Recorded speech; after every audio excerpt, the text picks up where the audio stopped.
e fazei veredas direitas para os vossos pés, para que o que manqueja se não desvie inteiramente, mas antes seja sarado. Paulo, aos Hebreus, capítulo 12, versículo 13. O homem bem intencionado refletirá intensamente em melhores caminhos, alimentando ideais superiores e inclinando-se à bondade e à justiça. Convenhamos, porém, que a boa intenção passará sem maior benefício caso não se ligue à esfera das realidades imediatas na ação reta. É necessário meditar no bem, todavia, é imprescindível executá-lo. A providência divina cerca a estrada das criaturas com o material de edificação eterna, possibilitando-lhes a construção das veredas direitas a que Paulo de Tarso se reporta. Semelhante realização por parte do discípulo é indispensável, porquanto, em torno de seus caminhos, seguem os que manquejam.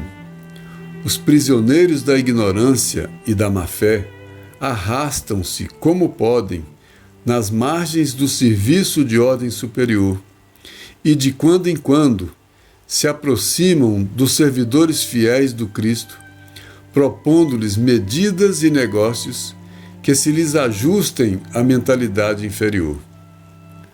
Somente aqueles que constroem estradas retas escapam-lhes aos assaltos sutis, defendendo-se e oferecendo-lhes também novas bases, a fim de que não se desviem inteiramente dos divinos desígnios.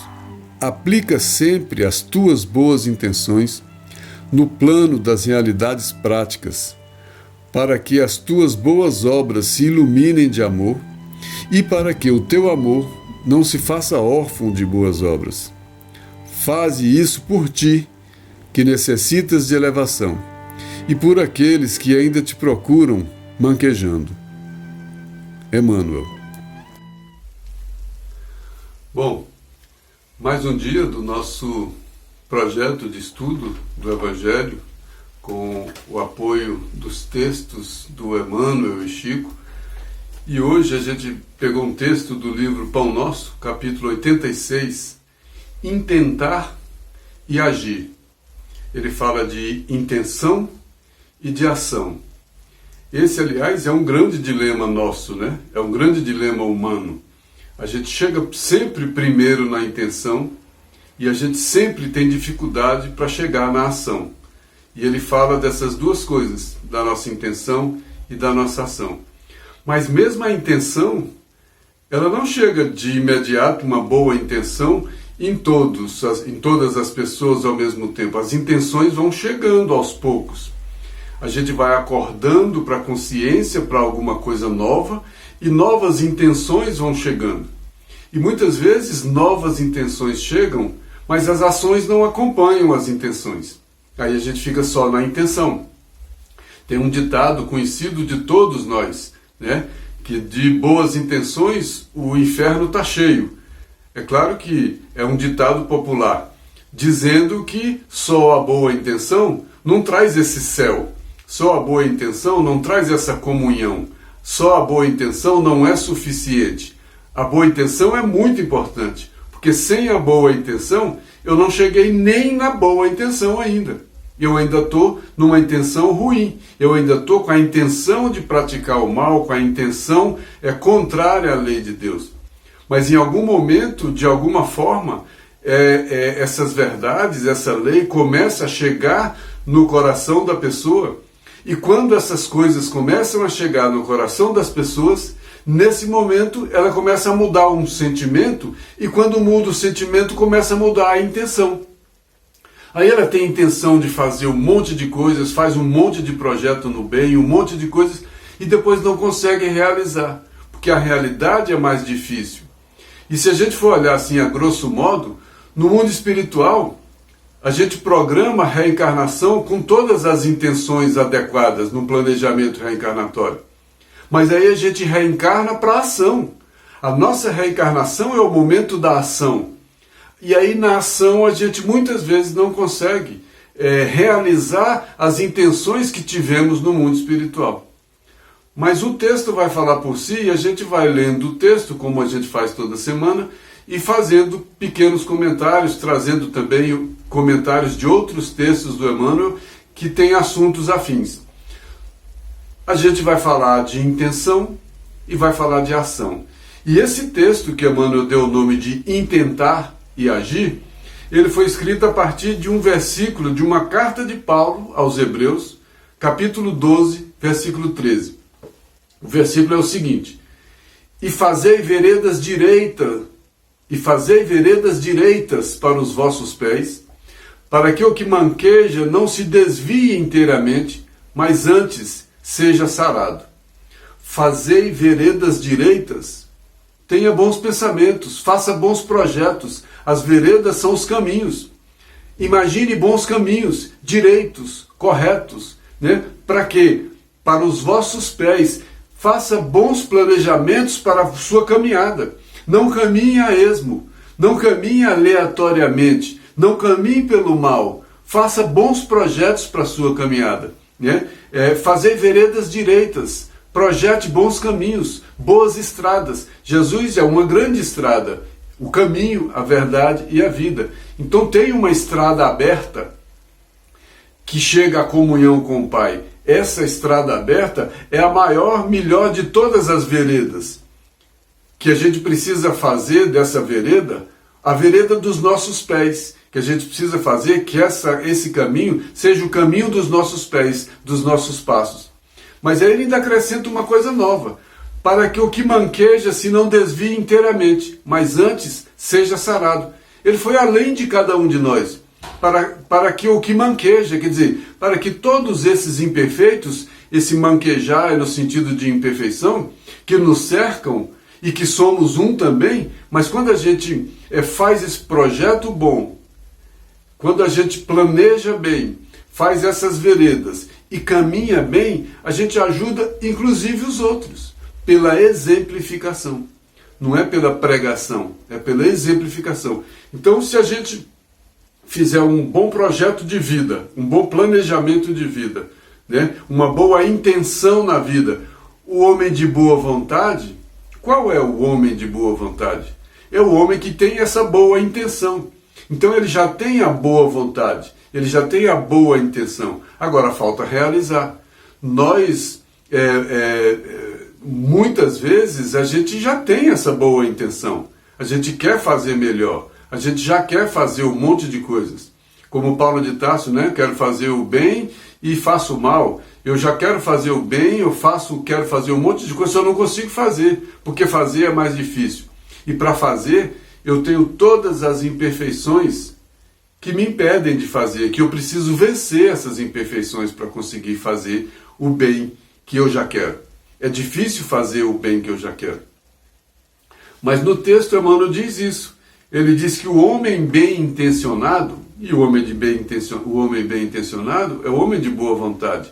Então o homem de boa vontade, ele vai sempre refletir intensamente sobre melhores caminhos. Ele vai sempre pensar em fazer o melhor. O homem bem intencionado, porque ele não tem intenção no mal, ele tem intenção no bem, né? Alimentando ideais superiores e inclinando-se à bondade e à justiça. O bem intencionado quer fazer coisas melhores e tem a intenção da bondade e tem a intenção da justiça. Aí o Emmanuel vem: convenhamos, porém, que a boa intenção passará sem maior benefício, caso não se ligue à esfera das realidades imediatas da ação reta. Então a boa intenção, ela vai passar sem maior benefício. O que ele está dizendo? Só a boa intenção não resolve. Eu não vou evoluir com a boa intenção, porque eu já quero fazer alguma coisa melhor, não é suficiente para me fazer melhor, né? Convenhamos que a boa intenção vai passar sem grandes benefícios, caso ela não esteja ligada à ação prática, reta, conforme foi pensado, conforme foi desejado. E ele conclui, Emmanuel, é necessário meditar no bem, todavia é imprescindível executá-lo.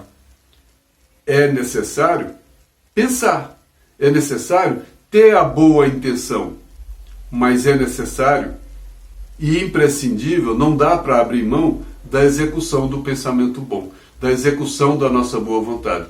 A nossa boa vontade não é suficiente, ela é insuficiente se ela não estiver acompanhada da ação.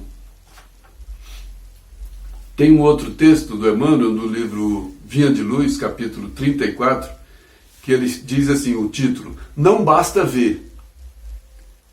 É nessa linha também do que a gente está falando.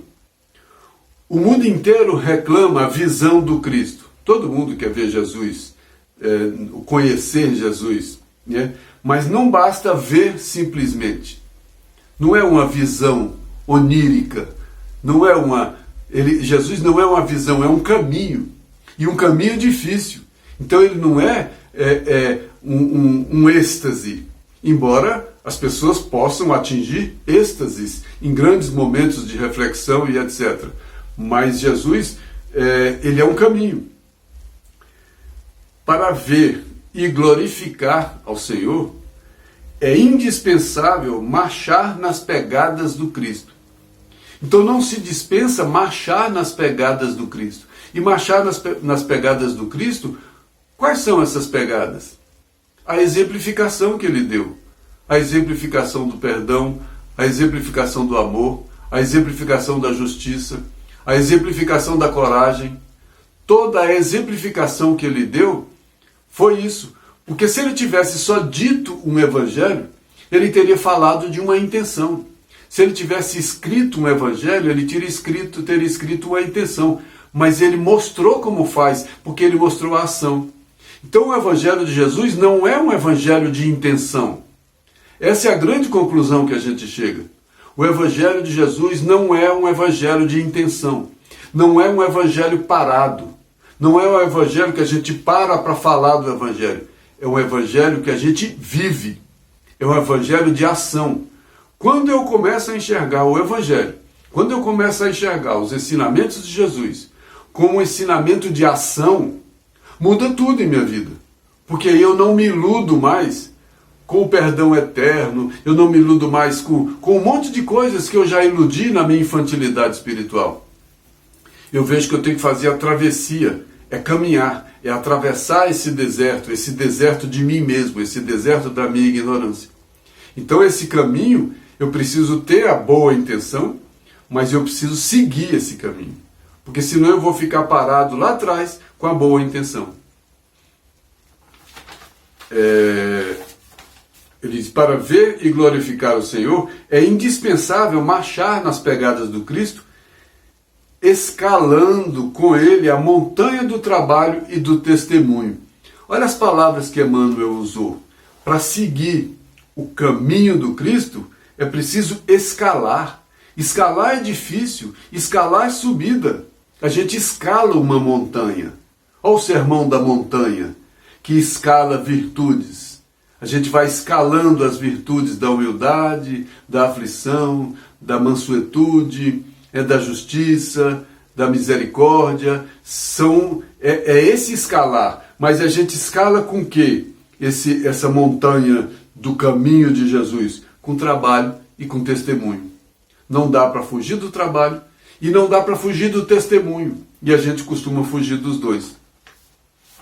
Tem um outro texto do livro Caminho, Verdade e Vida que fala disso também. Saber e fazer. Saber é intenção.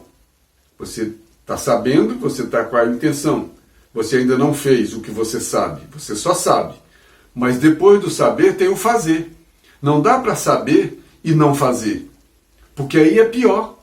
Jesus diz que aquele que não sabe, ele tem mais compreensão do que aquele que sabe. E os espíritas que sabem uma série de informações que vieram do alto? Eles já sabem. E agora, como é que a gente não vai fazer? É difícil a gente não fazer agora. Porque a gente não pode mais negar que não sabia que o espírito é imortal, que a gente não sabia que é uma construção, que a gente não sabia que era difícil. A gente não vai mais poder dizer. Fica complicada a nossa situação. Nesse texto, Saber e Fazer, o Emmanuel diz: entre saber e fazer existe singular diferença. Quase todos sabem, poucos fazem. Quem ainda não ouviu fazer ao próximo o que queria que fizesse para você mesmo? Quem não sabe disso? Acho que todos nós sabemos disso, que a gente já ouviu. Quem faz isso? Qual de nós já consegue amar ao próximo como a gente ama a nós mesmos? Querer para o próximo o que a gente quer para a gente? Porque a gente quer tudo para a gente. O melhor é para mim, o primeiro é para mim, tudo é para mim. E se é para fazer para o próximo igual eu faço para mim, e eu tenho que querer tudo para ele, o melhor para ele, não é tudo o que eu quero para mim? Está longe de eu querer isso, está longe de eu fazer isso. Então eu sei, há muito tempo, desde criança, no catecismo, quem foi de origem onde teve o catecismo, como eu, aprendeu que era para querer para o próximo o que a gente quer para a gente. Mas eu ainda não aprendi a viver isso, porque eu ainda quero primeiro para mim, embora na teoria eu conheça. Então, quase todos sabem, mas poucos fazem. Aí ele fala das religiões, Emmanuel. Todas as seitas religiosas, de modo geral, somente ensinam o que constitui o bem. Todos sabem. Então quem aprende o que as seitas ensinam, aprende a saber. Quando é que vem o fazer? Né? Todas possuem serventuários, possuem crentes, possuem propagandistas, mas os apóstolos de cada uma escasseiam cada vez mais. Os apóstolos não são os que ensinam, os apóstolos são os que vivem, são os que fazem. Os apóstolos do Cristo não foram aqueles que falaram do Evangelho, foram aqueles que viveram o Evangelho para exemplificar. São aqueles que trabalharam e são aqueles que testemunharam. Não dá para eu querer aprender esse caminho num caminho teórico, numa estrada teórica, numa estrada de saber. É preciso aplicar o que sabe. E aplicar o que sabe é muito difícil. Até porque o nosso saber é relativo e discutível. Mas voltando para o texto de hoje. A providência divina cerca a estrada das criaturas com material de edificação eterna. As frases do Emmanuel são assim, né? Parecem despretensiosas, mas a gente para pensar nela. A providência cerca a estrada das criaturas com material de edificação. A estrada das criaturas é esse caminho, que tem o combate interior, que tem o trabalho. Então, a providência cerca a estrada de todos nós com esse trabalho. Vai ter trabalho. No mundo tereis tribulações, mas tem de bom ânimo. Eu venci o mundo. Eu exemplifiquei. Eu mostrei como sobe a montanha. Né? Então, a providência cerca a nossa estrada, a estrada de todos nós, com as dificuldades necessárias. Com o material de edificação eterna. Quem é esse material? Os lugares, as pessoas, as circunstâncias, tudo que aparece em nossa vida é esse material de edificação. Nossos adversários, nossos desafetos, nossos filhos, nossos irmãos, nossas mães, nossos pais, esposas, maridos. Esse é o material de edificação, onde eu vou ter que exemplificar o que eu sei. E é difícil exemplificar o que eu sei nesse material de edificação, porque não é o material que eu pedi. Eu queria outro material, mas veio o material necessário. O material é o material necessário, escolhido. Né? Essa frase me trouxe um outro texto, que é do livro Pão Nosso, capítulo 25. Nas estradas. Que estradas? Essas veredas do planejamento para fazer as boas coisas. Jesus é o nosso caminho permanente para o divino amor. O amor é o Pai. E ele é o caminho para essa comunhão com o amor. É o caminho para a comunhão com o Pai. Ele não é caminho para a comunhão com alguém, com uma pessoa. Ele é o caminho de comunhão para um sentimento. que Jesus trouxe o evangelho de amor, porque é um sentimento de amor, que é amor, caridade. João falava que Deus é amor. Então, não é pessoa, é um sentimento, é uma vibração, é uma ação. E não dá para amar sem fazer. Como é que eu falo que eu tenho amor se eu ajo de maneira contrária ao sentimento do amor? Então eu não tenho amor, não dá para mentir. Amor não se mente, não dá para mentir. Aí o Emmanuel continua no texto. Quase sempre a centelha divina aparece nos acontecimentos vulgares de cada dia. Olha o material de edificação. Esse material de edificação é um material que aparece nos detalhes de cada dia, nas circunstâncias de cada dia, na vida do dia a dia, na vida de trabalho, na vida familiar, na vida religiosa. E a gente acha que esse material de edificação só aparece nas igrejas, só aparece nos centros. Não. Ali é um local de reflexão para que eu consiga aprender a viver isso também fora de lá, né? Então, quase sempre essa centelha divina, essa inspiração, essa oportunidade, esse material de edificação aparece num livro, numa particularidade insignificante do meu trabalho, né, na observação de um amigo, nas circunstâncias do dia a dia, esse material aparece.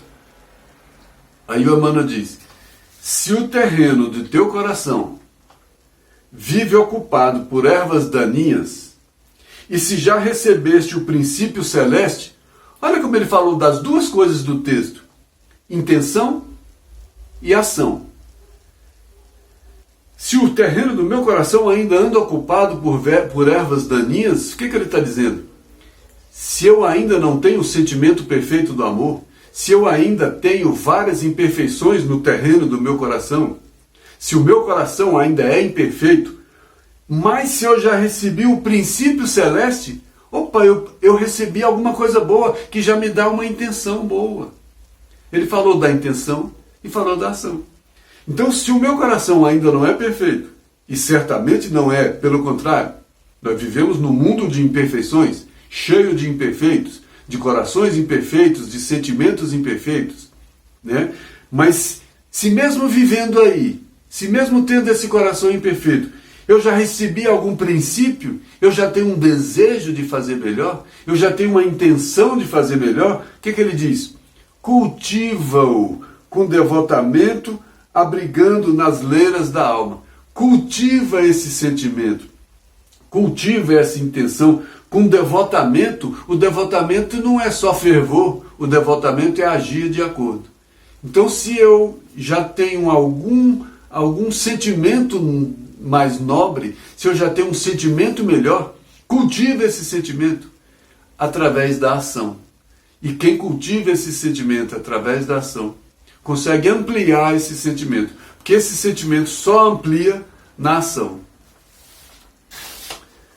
Agora o texto de hoje ele traz aqueles que manquejam, que ele falou, porque nós somos um que manqueja, vivendo cercado de tantos que manquejam também. E o que ele está dizendo é que quando alguém pensa melhor e age melhor, ele ajuda a si mesmo, mas ajuda também aqueles que manquejam ao seu lado. Porque ele está dando exemplos, ele está exemplificando. É isso que ele diz agora. Essa realização nossa, da boa intenção, é indispensável. Em torno de seus caminhos seguem os que manquejam.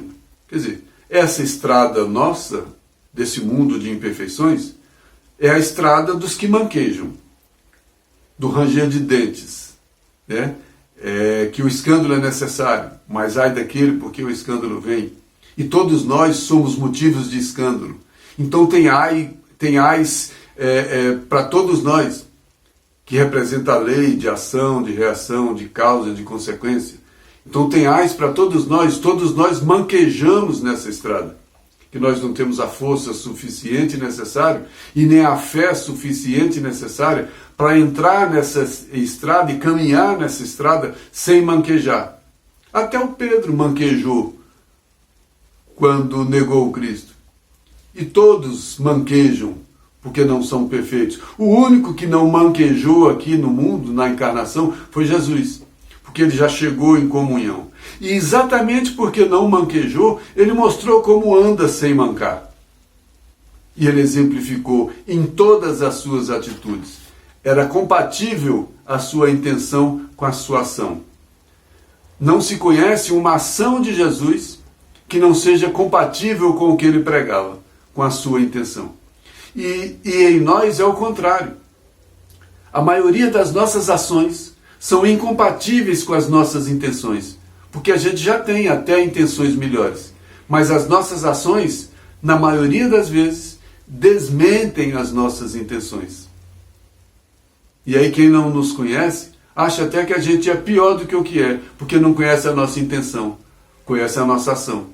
Ah, eu até queria, mas não fiz, alguém me viu pelo que eu não fiz, ou pelo que eu fiz de errado. A minha intenção não apareceu na ação. Eu queria ter feito melhor. Sempre a gente quer ter feito melhor.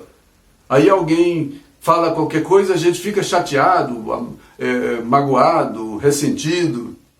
Alguém não tem que nos avaliar pela nossa intenção. A gente é visto pela ação. Os prisioneiros da ignorância e da má-fé arrastam-se, como podem, nas margens do serviço de ordem superior. Os que manquejam são prisioneiros da ignorância, da má-fé. Nós, a todo momento, a gente tem ações ignorantes, ações de má-fé, e a gente está à margem mesmo desse serviço de ordem superior. E de quando em quando se aproximam dos servidores fiéis do Cristo. Todos nós, em alguns momentos, nos aproximamos de um ou de outro que está realizando alguma coisa boa, de boa intenção. E amai-vos uns aos outros é mais ou menos isso, porque na medida em que a gente está fazendo coisas boas, uns estão vendo as coisas boas dos outros. De quando em quando se aproximam dos servidores fiéis do Cristo, proporcionando-lhes medidas e negócios que lhe ajustem a mentalidade inferior. Aí já é influência má. Os que manquejam influenciando uns aos outros para o mal. Somente aqueles que constroem estradas retas e escapam-lhes aos assaltos sutis, defendendo-se e oferecendo-lhes também novas bases, a fim de que não se desvie inteiramente dos desígnios divinos. Somente esses que projetam a intenção e fazem a ação, esses conseguem se defender da influência desses que manquejam e que caminham ao seu lado. Começam a agir de maneira diferente. Tem um outro texto do livro Caminho, Verdade e Vida, endireitai os caminhos. Endireitai os caminhos, é isso que o texto está falando. Né? Fazer veredas direitas. As veredas são esses caminhos. E esse texto, endireitai os caminhos, também do Emmanuel, do livro Caminho, Verdade e Vida, capítulo 16, ele diz: para que alguém sinta a influência santificadora do Cristo, é preciso retificar a estrada em que tem vivido. Modificar. Se queres que Jesus venha santificar as tuas atividades, endireita os caminhos da existência, regenera os teus impulsos, desfaz as sombras que te rodeiam e senti-lo-ás a teu lado com a sua bênção. Está no Pai Nosso, né? Santificado seja o vosso nome. Então, santificar o nome de Jesus é viver isso, né? É endireitar os caminhos, é regenerar os impulsos. À medida em que a gente vai regenerando os impulsos, à medida em que a gente vai modificando os sentimentos, a gente vai santificando o vosso nome. Aí vem a nós o vosso reino. E o reino só vem com o nome santificado. E santificar não é escrever que é santo, não é dizer que é santo. Santificar é santificar em nós. Nós santificamos o nome com a nossa luta. Aí a gente vai santificando o nome, porque quando a gente vai santificando o nome, o reino vai chegando. O reino divino vai chegando em nossos corações. Aplica sempre as tuas boas intenções no plano das realidades práticas. Quer dizer, faça as intenções boas virarem realidade. Não adianta ficar só nas boas intenções. Mas ele diz para quê? Para que as tuas boas obras se iluminem de amor e para que o teu amor não se faça órfão de boas obras. Olha que jogo de palavras que ele faz, né? Para que o quê? As obras tenham amor e para que o amor tenha obras. Paulo de Tarso fala disso, né? Se eu não tiver amor, nada tenho, né? Se não tiver caridade. Então, as obras têm que ser iluminadas de amor. E o amor tem que ser manifestado nas obras. Então, amor e obras são caminhos que se completam. Um não está dissociado do outro. Um texto do livro Fonte Viva, capítulo 179, reparemos nossas mãos. Olha que texto bonito que fala também dessa intenção, fala da ação, da capacidade de fazer. O coração inspira, o cérebro pensa, as mãos realizam. Sentimento, pensamento, ação. A origem é no sentimento. A intenção está lá no sentimento, na origem. Um sentimento novo, de amor. Um sentimento me ronda, não sei dizer, tudo é novo para mim. É o Evangelho chegando. Essa música. Então, o coração inspira. Quando esse sentimento novo, tudo é novo para mim, umas inspirações novas chegam. O cérebro pensa nesse padrão vibratório desse sentimento novo. Mas aí tem que ter as mãos que realizam. O coração inspira, o cérebro pensa, as mãos realizam. Em toda parte, agita-se a vida humana pelas mãos que comandam e obedecem. Que lindo, né? Em toda parte, agita-se a vida, acontece a vida. Em toda parte a vida acontece como? Não pelas intenções, a vida acontece pelas mãos que comandam e pelas mãos que obedecem. É preciso ação de comando e é preciso ação do comandado. As mãos que comandam e as mãos que obedecem. Todas são ações que nasceram da intenção. E ele fala algumas coisas. Mãos que dirigem, que constroem, que semeiam, que afagam, que ajudam, que ensinam. São essas mãos que constroem. Mas também tem mãos que matam, que ferem, que apedrejam, que batem, que incendeiam, que amaldiçoam. São mãos que fazem. São mãos que fazem o bem, são mãos que fazem o mal.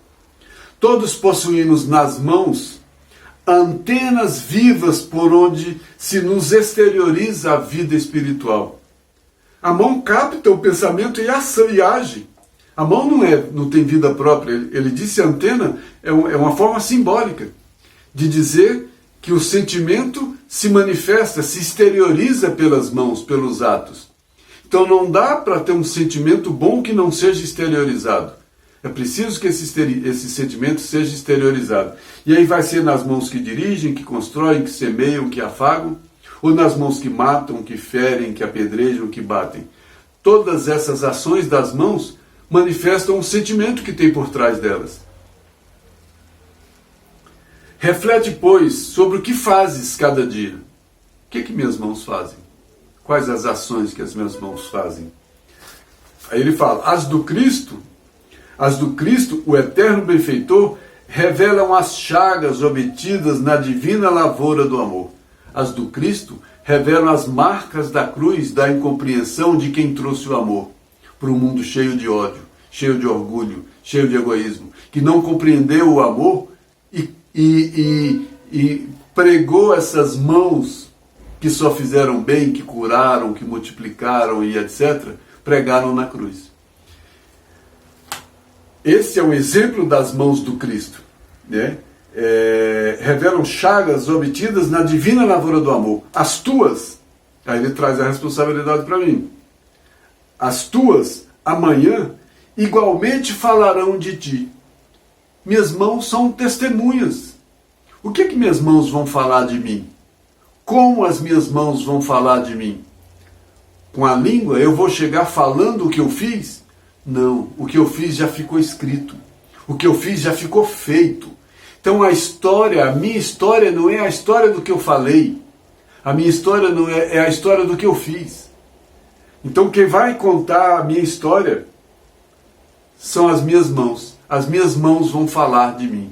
Qual a obra que eu deixei?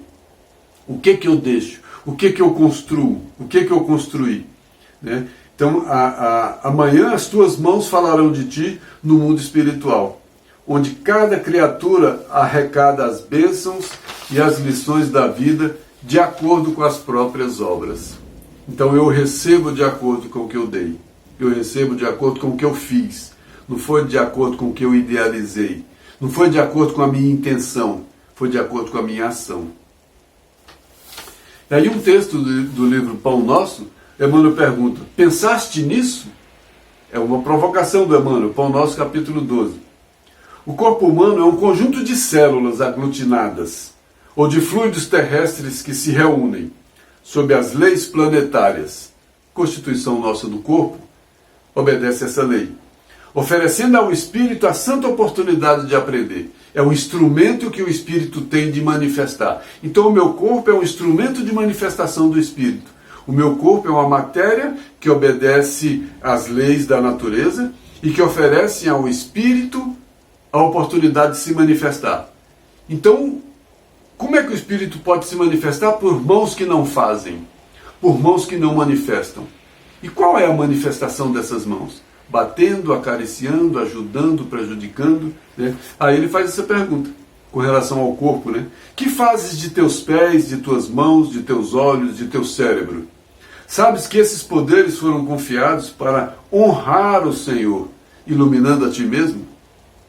É na execução da ação que eu me ilumino. Medita nessas interrogações e santifica o teu corpo. Santificar o meu corpo é botar o meu corpo a serviço do amor. Aí, quais os sacrifícios que eu tenho que fazer para santificar o meu corpo em função do amor? Me siliciar? Judiar de mim mesmo? Não. É no serviço, é no trabalho. É no trabalho do amor. A do Cristo trouxe as marcas da chaga, a marca da cruz, a marca do prego que pregou a mão do amor, que trouxe o amor. Tem um texto, fé inoperante. A fé que não opera, a fé que não faz, a fé que não realiza, a fé que não concretiza, é dela que ele está falando. Está no livro Fonte Viva, capítulo 39. A crença, ele traz um pouco isso para a crença. Muita fé que não faz, muita fé que só fala, né? A crença religiosa é o meio, o apostolado é o fim. Só aí já faz muita gente pensar melhor. A crença religiosa não é um fim. Ela não tem fim em si mesma. Ninguém vai ser bom ou melhor só pelo fato de ser espírita, de ser católico, de ser evangélico, de ser isso ou ser aquilo. É pelo que fez, é pelo que faz, é pelo apostolado, é pela prática da vida. Tem gente que não tem religião nenhuma, mas tem esse apostolado. Tem gente que não pratica religião nenhuma, mas faz o que tem que fazer. E nós nos mentimos para nós mesmos há quanto tempo? Achando que não precisa fazer, basta dizer. Não dá mais para a gente se enganar e se contentar com a intenção. É pouco, né? A crença religiosa é um meio para se atingir um fim. E o apostolado é o fim. Então a crença religiosa me dá princípios para que eu haja bem.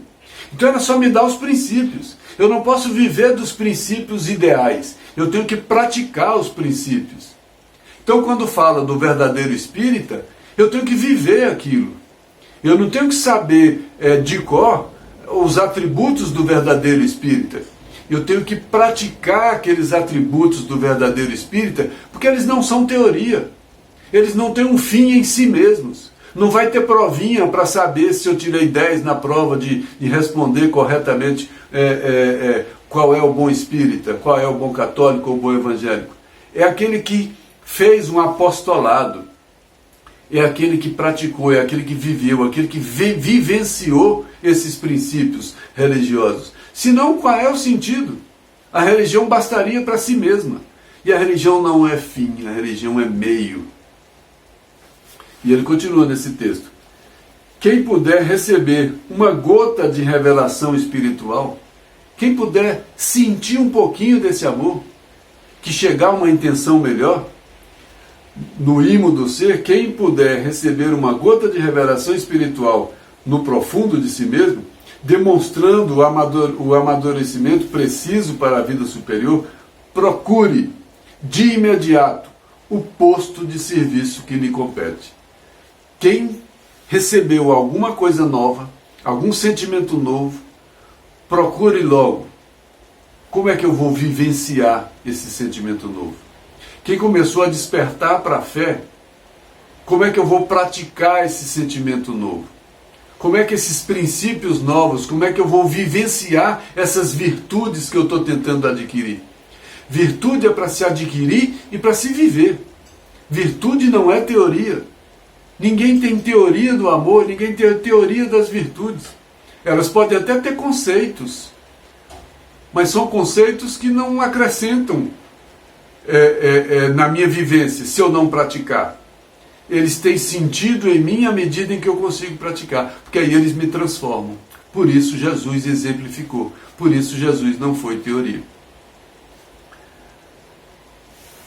Guardar, pois, o êxtase religioso no coração, sem qualquer atividade nas obras de desenvolvimento da sabedoria e do amor, será conservar na terra viva do sentimento um ídolo morto. Eu mato Deus e mato Jesus.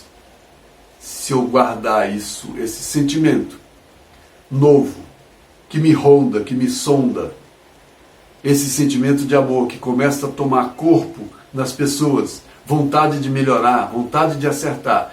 Se eu guardar esse sentimento só no êxtase religioso, sem qualquer atividade, sem mudar minha prática de vida, será conservar na terra viva do sentimento, a terra viva do coração, um ídolo morto. Aí sim eu crucifiquei Jesus. E Jesus já chega à crucificação na cruz, se cada um continuar crucificando Jesus no próprio coração, não praticando esse amor. Muito bonito esse texto, muito profundo esse texto, traz para a gente muitas reflexões, né? Teria uma infinidade de outras coisas e outros textos nessa linha, nessa área para a gente refletir, mas a gente tem um projeto que tem um tempo limitado. Mas o texto de hoje, intentar e agir, intenção e ação. É preciso ter a intenção boa. Eu só modifico a minha intenção quando alguma coisa nova chega, quando eu desperto para alguma coisa, né? O despertar, o cair em si, é esse momento que essa coisa nova chega. Mas quando o homem cai em si, é preciso vivenciar, é preciso voltar para a casa do Pai. E só volta para a casa do Pai caminhando um caminho difícil, essas veredas de construção que a gente tem que fazer para os nossos pés. Que tem um texto de uma carta também no Evangelho que diz: o bem vai vencer o mal debaixo dos nossos pés. Então a nossa vitória é debaixo dos nossos pés. A nossa vitória, a vitória do amor em nós, é com a nossa caminhada, não é com a nossa teoria, não é com a nossa intelectualidade, é com a nossa caminhada, é com a nossa ação, é com a nossa prática. Então a virtude, ela só se completa como virtude quando ela é praticada. Que Deus nos abençoe e que a gente aprenda a cada dia a praticar as virtudes que vamos adquirindo com a nossa experiência na Terra. Que Deus nos abençoe e até a próxima.